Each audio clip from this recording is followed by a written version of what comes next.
ikaze mu kiganiro RSOC Talk Show, ikiganiro mugezweho nanjye Ange Gaga Amahoro. Reka mbifurize kugira umunsi mwiza niba ari mu gitondo, ariko nanone niba ari nimugoroba urimo kutureba, reka nkwifurize kugira umugoroba mwiza. Ndakwifuriza rero kugira ngo ukurikirane kino kiganiro kuva gitangira kugeza kirangira, kuko uyu munsi tugiye kuganira ku ngingo abantu benshi bakunda kwirengagiza, ariko by'umwihariko ikenewe muri rusange mu buzima bwacu bwa buri munsi. Tugiye kuganira uyu munsi kuri abagore baba babyaye ariko nanone bagahita bongera bagasamira ku kiriri. Ndi kumwe rero muri studio na Dr. David Tuyisenge. Tugiye kuganira ku buryo abagore bahita basamira ku kiriri cyangwa se na nyuma yo ku kiriri, ubundi kuki tuboneza urubyaro. Murakoze cyane. Kuboneza urubyaro ni ingenzi ku mubyeyi kuko bimufitiye akamaro ndetse n'uwo atwite cyangwa se n'uwo yamaze kubyara, kubera ko iyo ataboneje urubyaro ntihashyiremo akanya ngo umubiri ubanze wireme ugire imbaraga, niho yongera gusama.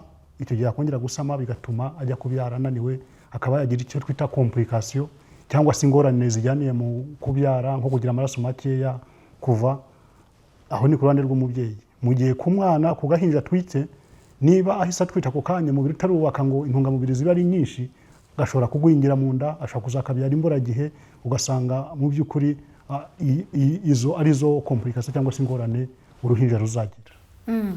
Kubera iki rero ari ingenzi kugira ngo tuboneze urubyaro? Navuga ko kuboneza urubyaro ni ingenzi ku mubyeyi ndetse no ku muryango muri rusange, kubera ko umuryango ugizwe, hari uwo mugabo, hari umugore, hari abana yamaze kubyara, hari n'uwo atwite. Bivuga ngo iyo aboneje urubyaro bituma umuryango wiyubaka, kuko mfashe nk'urugero, umubyeyi utaboneje urubyaro akabyara buri mwaka, urumva abo bana ni batoya, ntibahana icyo twita espace. Mu ndimi z'amahanga dushobora kuvuga ngo ni uguhana intera hagati y'umwana n'undi. Tuba tugira inama ko nibura amaburaburizo kubyara neza yashyiramo imyaka 2, kubyara bazwi yashyiramo imyaka 3. Ubu rero akaba ariyo mpamvu tuba tuvuga ngo igihe atakizemo iyo ntera akaba yagira complication. Ni naho tugira impfu z'ababyeyi zijyananye n'izo complication cyangwa se n'izo ngorane zishingiye mu gutwita. Usanga rero mu buryo bwo kuboneza urubyaro, ubushakashatsi bwerekanye ko bugabanya ibyago byo kuba ababyeyi bagira impfu kuri 30%, bikabanya ibyago byo ko abana cyangwa se izo mpinja zagira impfu ku 10%. Ni umubare mwiza rero mu by'ukuri, niyo mpamvu kuboneza urubyaro ari ingenzi. Ariko nanone turebeye kwa kundi umubyeyi aba avuye kwa muganga, ntibyara ugomba guhita avuga ngo ndahita mboneza urubyaro. Ni ukuvuga ngo umubyeyi wabyaye uwo munsi biterwa n'uburyo yabyayemo, kuko hari abo tuvuga ngo ni ukubyara neza, hakaba n'abisaba ko baba bazwe. Muri rusange umubyeyi wese wabyaye uwo munsi aba ananiwe, aba agomba kubanza akaruhuka. Ariko umunsi ukurikiyeho mu by'ukuri ni igihe cyiza cyo kuba aganirizwa, agasobanurirwa uburyo bwose buhari, hanyuma agahitamo uburyo bwo kuboneza urubyaro. Bishatse kuvuga ngo amasaha 28, 48 yaboneza urubyaro, agataha mu rugo, izo serivisi yazikoresheje. Nubwo waba wanabazwe, nubwo waba wabazwe, biterwa n'uburyo ubwo ari bwo yahisemo, ariko naho biremewe. Ashobora kuboneza urubyaro akazataha yakoresheje izo serivisi. Noneho tubwire, ni gute noneho twaboneza urubyaro? Ni ubuhe buryo buhari bwa mugani bwo kuboneza urubyaro? Murakoze ku kibazo cyiza mumbajije. Hariho uburyo bwinshi butandukanye, ariko hari ubwo usanga bugizwe n'ibyo twita ngo ni imisemburo, hormone. Cyane cyane ku muntu umaze kubyara, ubwo buryo bw'imisemburo bwemewe ni uburimo hormone twita ngo ni progesterone. Ubwo bwa hormone ashobora kuba ibinini byo kunywa mu kanwa, dushobora kuba udushinge dutera umubyeyi nibura buri mezi 3. Ashobora no kuba n'ubwoko bwa hormone ko bw'agapira dushyira mu kuboko, ku buryo ashobora kubana imyaka 3 cyangwa se 5 bitewe n'igihe ashaka kubyarira akaba yagakuramo. Ubundi buryo dutanga ni nkunze kubyita agapira, kuko iyo umuntu avuze ngo nakuma, akenshi na kenshi ababyeyi bagira ubwoba. Rero na agapira kajya muri nyababyeyi, mu ndimi z'amahanga bakita sterile, cyangwa se intrauterine device niko bakunze kukita. Hanyuma kakajyamo noneho kagakumira ko umuntu yasama inda. Hari n'ababa bamaze kurangiza burundu ibijyanye n'ibyo gutwita bitewe n'umubare w'abana bateganyije gutwita, bashobora no gukoresha uburyo bwa burundu. Ibyo nabyo biremewe, cyane cyane ku ruhande rw'abagore tubyita ngo ni sterilization mu ndimi z'amahanga cyangwa se gufunga burundu. Icyo gihe dufata utuyoborantanga hanyuma tugashyiraho urudodo byabaye ngombwa ko umuntu abagwa. Ubundi buryo tutakirengagiza ni ubusanzwe twita ngo ni barriers ubwo ni nko gukoresha uburyo bwo gutandukanya nyine umugore n'umugabo bakoresheje n'urugero udukingirizo. Akenshi bitewe n'amakuru umubyeyi afite, nk'abaganga twifuza ko nyuma yo kubyara amasaha 48 yagatekereje uburyo bwo kuboneza akabutahana agiye mu rugo. Ariko niyo yacikanwa, reka myite gucikanwa cyangwa se yaba yibagiwe, ntabwo yakarengeje ibyumweru 6 burya atari yafata uburyo bwo kuboneza urubyaro, kuko niho nyine hahera haza zanda umuntu yasamiye ku kiriri, ugasanga ya ntera twifuza ntirimo, ugasanga umubyeyi ntagize imbaraga twifuza ko yakageze mbere yo gukurikiza uwo mwana yabyaye. Hari abantu rero bahita bavuga ngo nimpita ntangira kuboneza urubyaro umwana wanjye amashereka arahita abura, ugasanga afite naho nabyita inzitwazo zitandukanye. Nkamwe nk'abaganga ni iki mwabivugaho? Murakoze kuri icyo kibazo. Usanga kenshi na kenshi icyo ni ikibazo kijyanye n'imyumvire, kubera ko mbere yuko muganga guhereza uburyo bwo kuboneza urubyaro tuganira n'ababyeyi, tukareba uburyo ubwo ari bwo, tukabwira uburyo bukoramo, tukababwira ndetse n'ingaruka tubyita side effect mu ndimi z'amahanga. Hanyuma akaba ariho duhera duhitamo uburyo tubaha dukurikije umubiri wabo uburyo ushoboye ndetse n'amahitamo yabo. Rero kereka uburyo bw'ibinini twita ko birimo undi musemburo bita estrogene, ibyo nibwo buryo bwonyine buhari twirinda kubaha bakimara kubyara, kubera ko bushobora kugabanya ingano y'amashereka umubyeyi atanga. Ariko ubundi buryo navuze haruguru, aribwo navuze bw'agapira, aribwo navuze burimo uwo musemburo wa progesterone, aribwo navuze bw'agapira k'umunyabyeyi, mu by'ukuri ntacyo bitwara amashereka, ntacyo bihinduraho, umwana yonka amashereka asanzwe adafite ikibazo. Uretse iyo myumvire mu kanya maze kukubwira, ni iyihe noneho ababagana, ababyeyi babagana cyangwa se abapapa baba bazanye ababyeyi kubyara bakunda kuvuga? Usanga kenshi ikintu cya mbere gikunda kubatera impungenge ni izo side effect cyangwa se izo ngaruka z'iyo miti. Ariko ngira ngo nanabare impungenge mu kiganiro nk'iki ngiki twese turabizi, usibye wenda ibiryo nibyo twavuga ngo ntibigira ingaruka nyinshi, ariko na paracetamol twese tuzi nk'abanyarwanda, iyo inyoye ntiwabura kumva kwirura, ntiwabura kumva ko iguteye iseseme. Rero niyo mpamvu harimo uburyo bumwe na bumwe usanga bufite izo ngaruka, akaba arizo usanga abenshi batinya. Ariko nazo hari uburyo usanga mu by'ukuri kwa muganga tubakurikirana, tugaha umuntu uburyo bubereye butamutera ingaruka nyinshi. Icyo ni icyambere gikunze kubatera ubwoba bwo kuboneza urubyaro. Icya kabiri ni nabyita ko ari imyumvire ndetse rimwe na rimwe usanga izamo n'imyemerere, ugasanga umuntu aravuga ngo yewe wenda semba mfite imyemerere nk'ingi ituma ntaboneza urubyaro. Ariko ugasanga nabyo ntagatekereza ngo arebe uwabyaye ingaruka byamugeraho aramutse yongeye gusama inda byihuse. Izo nicyo kintu cya mbere gikunze kuba nyirabayaza no kutaboneza urubyaro nyuma yo kubyara: imyumvire, imyemerere ndetse no gutinya izo ngaruka z'iyo miti. Rimwe na rimwe abantu baba batekereza gutyo kugira ngo babyumve biba bigoye. Mwe mukora iki nk'abaganga kugira ngo bahindure iyo myumvire? Icya mbere ni kuganira nabo tukabakorera ubukangurambaga, tukabasobanurira, tukabereka uburyo bwose buhari, ndetse rimwe na rimwe ushobora kwiyambaza n'ibitabo byanditswe ukabereka icyo ubushakashatsi bwerekana kugira ngo babyumve. Icya kabiri, aho ni ku ruhande rw'abaganga. Icya kabiri, burya hari abantu badufasha cyane mu gukora ibyo by'ubukangurambaga ndetse n'imyumvire, ni abajyanama b'ubuzima. Muri iki gihugu cyacu muzi uruhare runini bagira mu kuvura cyangwa se mu gufasha abaturage twese muri rusange. Abajyanama b'ubuzima rero icyo gihe iyo amwegereye yamaze kubyara akamusobanurira, icyumweru kimwe bibiri umubyeyi yageraho akava ku izima, akaba yagaruka kwa muganga gufata uburyo bwo kuboneza. Ikindi, burya abantu baraganira. Iyo umubyeyi yumvishe mugenzi we yakoresheje uburyo ubu n'ubu kandi bukaba nta ngaruka bwamugezeho, afata icyemezo nawe akaza kuboneza urubyaro. Usanga rero izo ngeri zose dufatanya murunga kugira ngo dusobanurire ababyeyi hanyuma bahite mu buryo bwo kuboneza. Abagabo n'abafatanyabikorwa bakomeye ndetse burya abantu iyo bagiye gushakana baba ari abantu babiri bagiranye amasezerano. Rero umugabo iyo ahari ashobora gufasha uwo mubyeyi se kumugira inama ngo twahitamo ubu ngubu, ugasanga amahitamo abaye ay'urugo kurusha ko aba ay'umuntu umwe.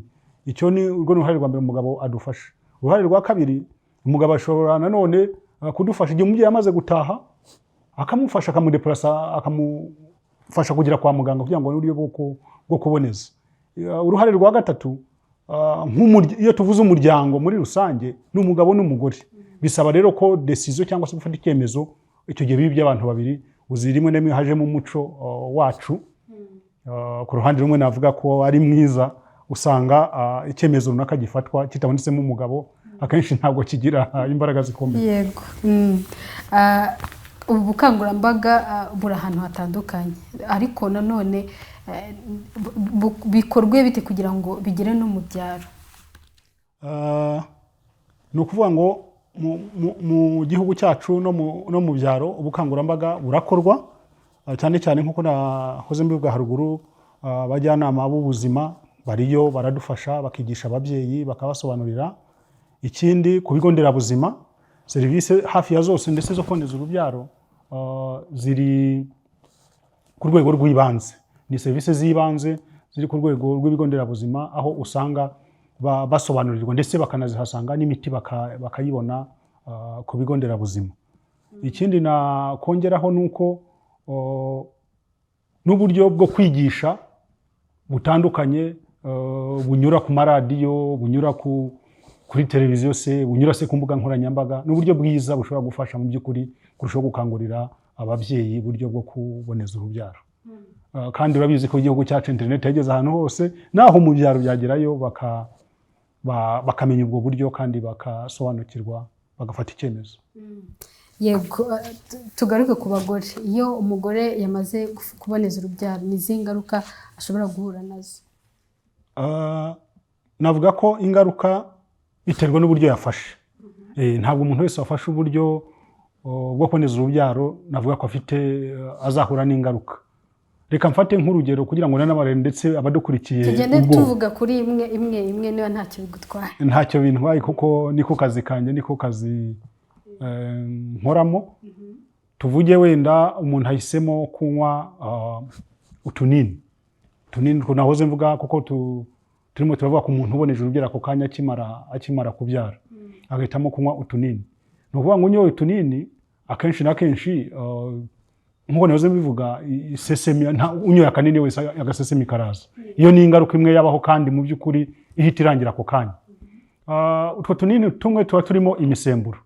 Harimo ubushakashatsi bwerekana ko bakeya cyane, munsi y'10%, nyuma twatangiye gukora turi kuregera nyine iyo misemburo kugira ngo yere gusama, ashobora gutangira yazajya mu mihango ikageza mu buryo navuga ko butari ku murongo neza. Rimwe rimwe akabona bibaye ibitonyanga by'amaraso, aho yabonaga wenda iminsi 5 ukabona haje ibitonyanga, cyangwa se nyuma yaho yazajya kubona harimo 35% bashobora kubona imihango irahagaze.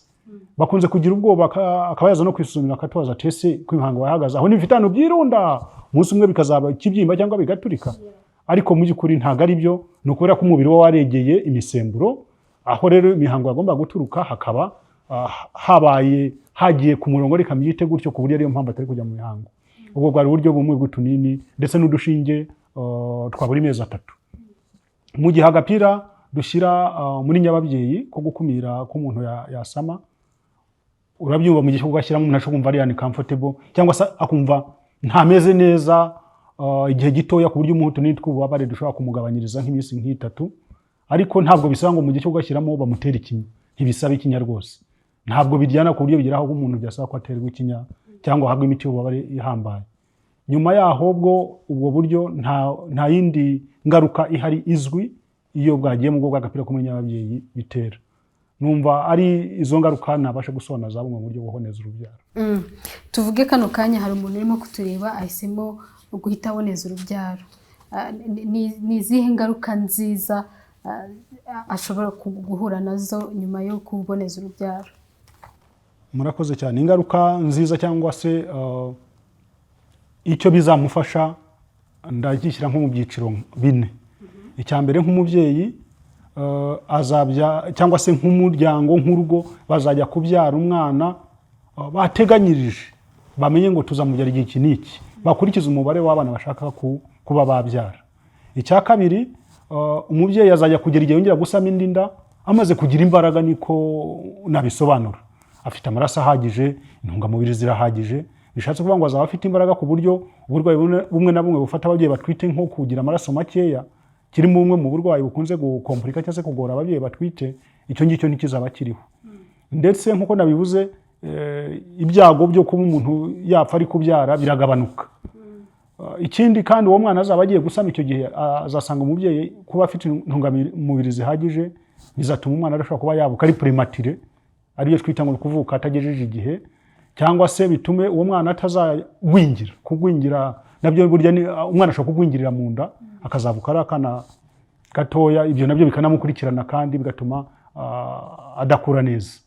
Ikindi nk'umuryango aricyo cya gatatu ngezeho, abandi bana bakuze nabo bavutse, nabo umubyeyi afata umwanya wo kubitaho ku buryo bakura ntibarwaragurike, ugasanga mu by'ukuri umuryango uhorana ibyishimo, kandi kuboneza urubyaro bigatuma bareba ubuzima bwabo nakwita buri social se bw'imibanire, ndetse na ekonomi n'umutungo uriyongera burya iyo hajemo ibyo kuboneza urubyaro. Yego, ni izihe ngamba rero zafashwe na leta kugira ngo kuboneza urubyaro bigerweho? Murakoze. Leta y'u Rwanda niyo ifata iya mbere mu gufasha twebwe ari abavura ari abaturage muri rusange kugira ngo uburyo bwo kuboneza urubyaro bugerweho. Hariho kuzana imiti, kuyegereza hafi mu mavuriro y'ibanze, mu bigo nderabuzima. Ntabwo kugira ngo ntaboneze urubyaro agomba kujya ku bitaro bya kaminuza, ujya ku kigo nderabuzima, harimo yewe n'imiti y'ibanze abajyana mu buzima bafite, ukabona iyo ni ingamba ya mbere ikomeye. Ingamba ya kabiri ni ugushyiraho icyo nakita amwe mu mabwiriza y'uburyo bwo kuboneza urubyaro, cyangwa se mu ndimi z'amahanga guidelines. Burya leta iyo yashyizeho amabwiriza buri muntu wese agendera muri uwo mujyo.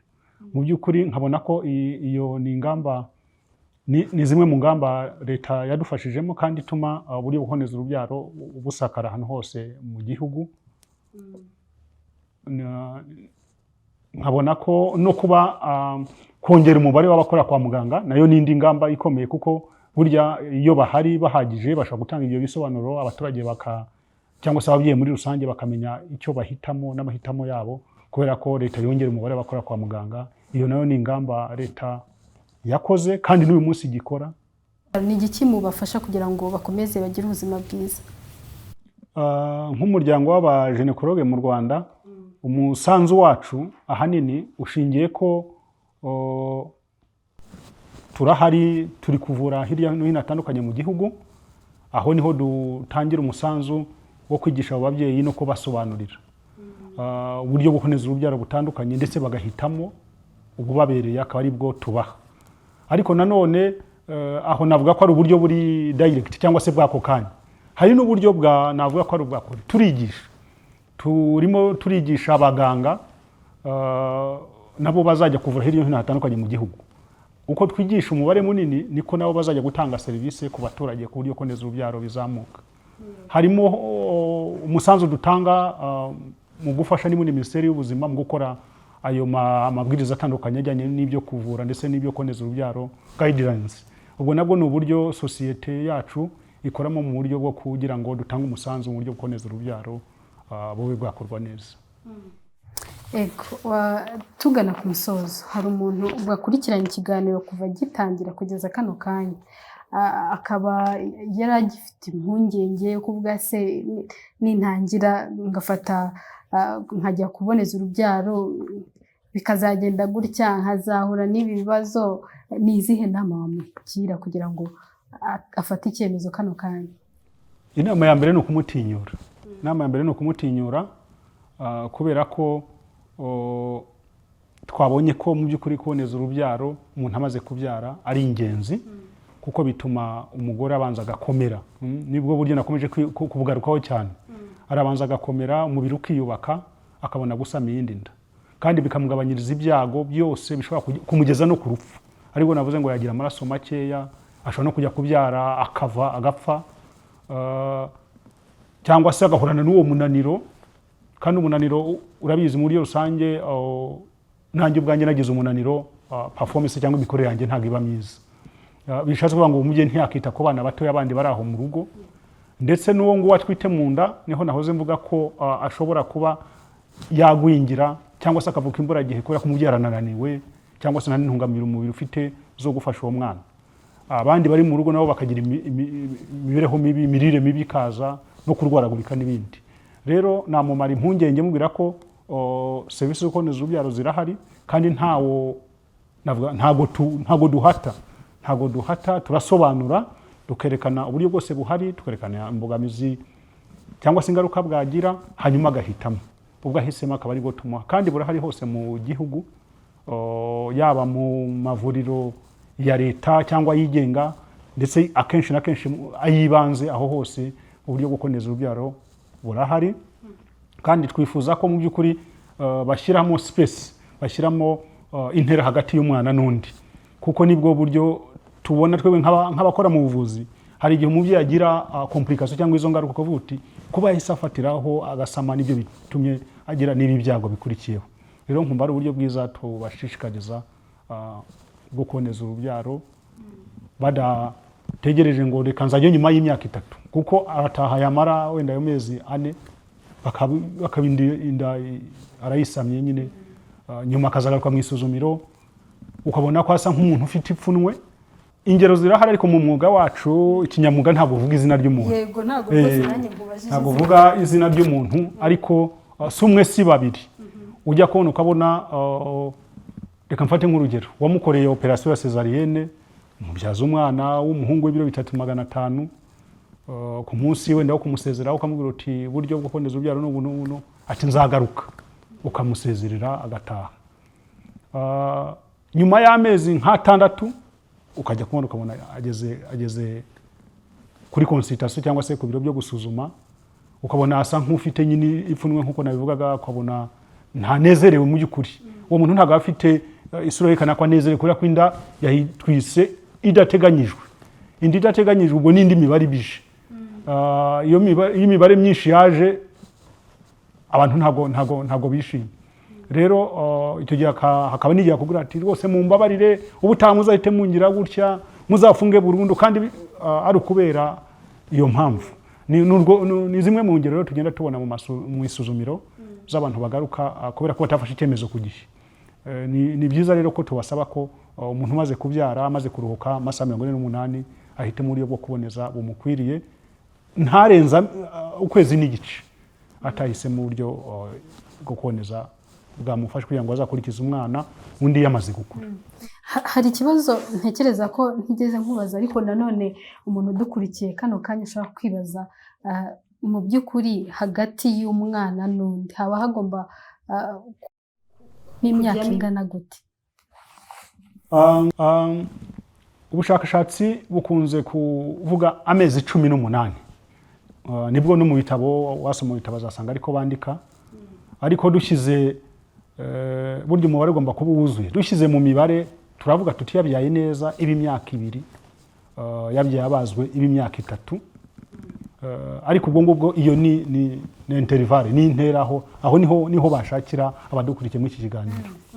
Reka ngushimire cyane Dr. David Tuyisenge, mwakoze kwitabira kino kiganiro. Murakoze namwe.